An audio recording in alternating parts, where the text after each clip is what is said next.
Hey, it's Paul Seaver from Palm Beach Springs Water Company. Another week, another video. Although I think last week I forgot my video. I don't know, I've been busy. Between writing PowerPoints for cyanobacteria, because it's that time of year again. Maybe this year I'll get a chance to prove something, who knows. To doing PFAS, which right now I'm in the middle of a run, so this video is going to cover two different things. One is for my update for my PFAS. So, but it covers electrolyzing water because that's what I'm doing. I'm taking a contaminated, gotta put my coffee down. I'm taking a known contaminated source water down in South Florida called C103. It's right off the Homestead Air Reserve base, right off the back of the runway. So, guaranteed it's going to be contaminated with chemical. So that's why I go there. It saves a lot of money from going to places that it's a crapshoot. So anyway, in this particular run, I'm going to do six different variations of the same thing.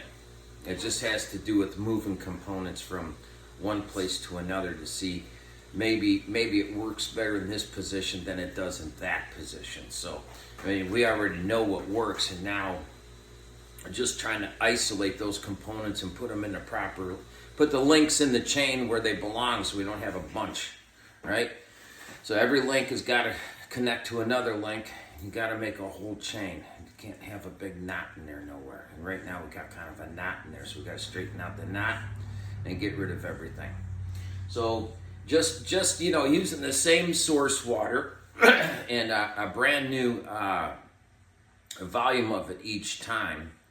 So you could just see by these containers right here, these are the ones, these three I ran yesterday. This is the control. So this is what the water typically looks like. Not bad looking water, you'd think, for contaminated water, right? The thing is what can you pull out of this water? Now, we're not using no filtration whatsoever. This is just electrochemistry. I use a screen before I put it into the drums just to make sure there's no big particles. So this was without using any kind of power boosters or nothing. This is just what we call isolation separation. But in this one here, we added in electrolyte. Because what I'm trying to do is I'm trying to find equal power for this particular water in the machine that I'm using. So the water this time started out at about 540 part per million TDS. And so that's too low. So if we run it at that low of a TDS, the problem, what happens is in low TDS, I gotta read it sometimes so I don't confuse myself. The lower the TDS, the lower the amperage. The higher the TDS, the lower the voltage. So somewhere in between, there's a perfect balance for this water, for this equipment. And so what I isolated was, you know, once I get about 875 part per million, boom, equal. I can apply equal power on both sides. I don't know if that's what I need to do, but I just want to see what the numbers are when I pull equal power on both sides. Then we can kind of tell some things. So then if I want to boost oxidation, I just raise the TDS. If I want to boost reduction, I just lower the TDS. We're starting at 550.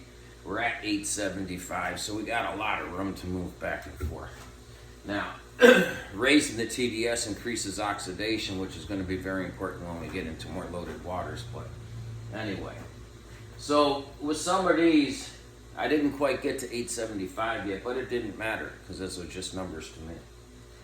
I think number 2, I think this was at 950 part per million. And so you could see it got a little bit of stuff on the bottom, right? So we're making some changes in the water. We got some stuff to drop out of it. When they go to do the analysis, they'll just shake it up. You won't be able to see it.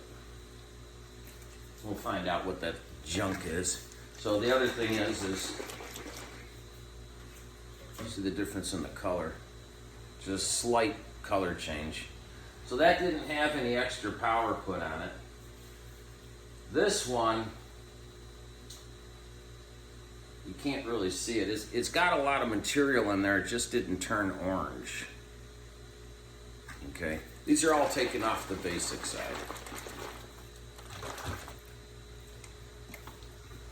And then this one, so this one's interesting.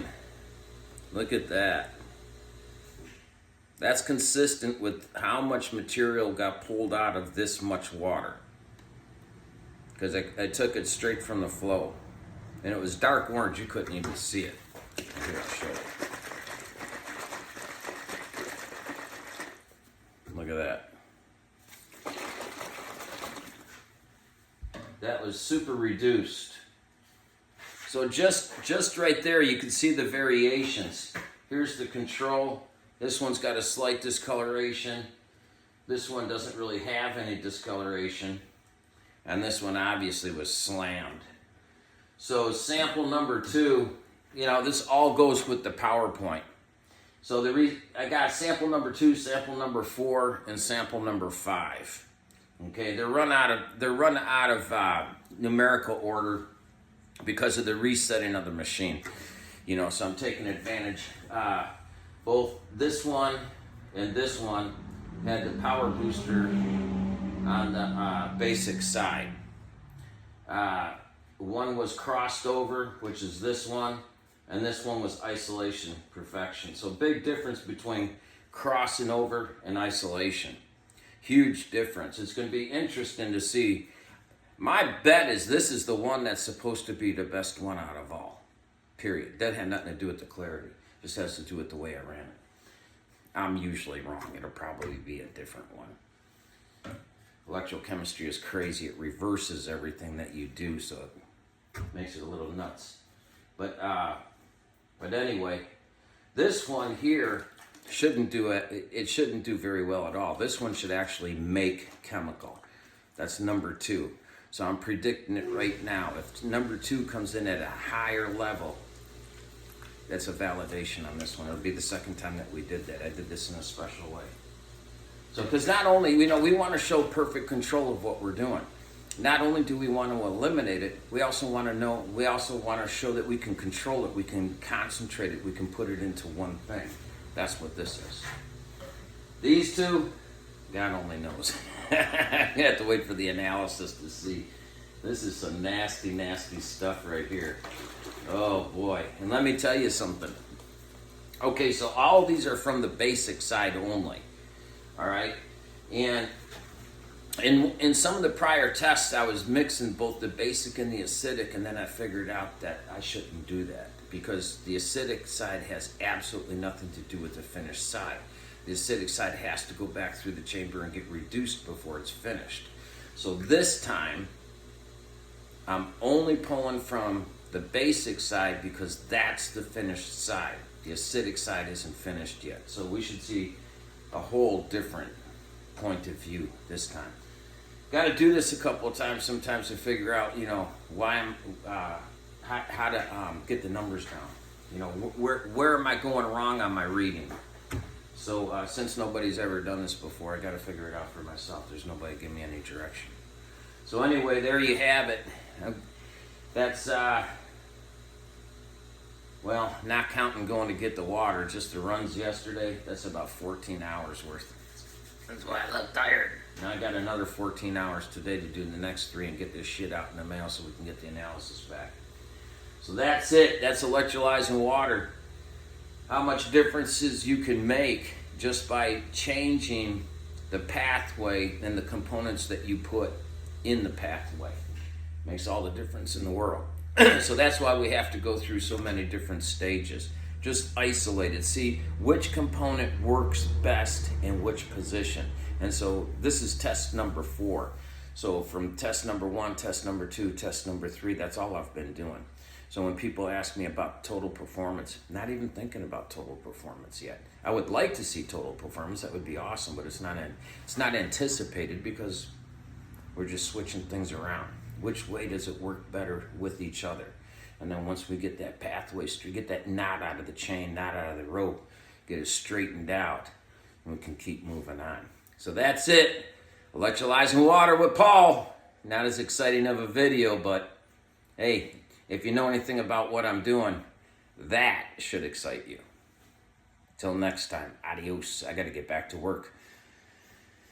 It's still dark out. 0 dark 30 as normal. Look at that. Gotta have the lights on. No rest for those who want to succeed.